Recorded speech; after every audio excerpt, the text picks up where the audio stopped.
Hello, on the screen is a summary of what I will go over in this video. Make sure to watch to the end so you don't miss anything.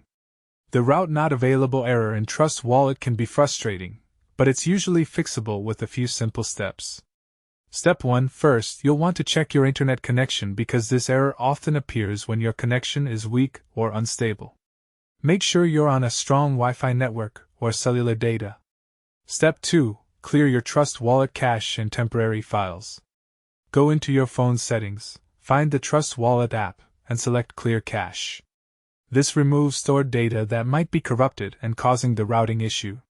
Step 3. Update your Trust Wallet to the latest version available. Head to your App Store, search for Trust Wallet, and if there's an update pending, install it immediately because outdated versions often have known bugs.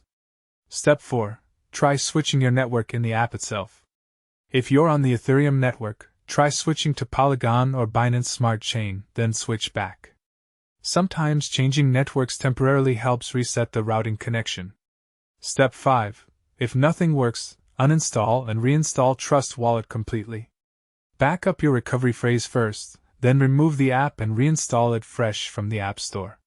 This is your nuclear option and usually solves persistent routing errors.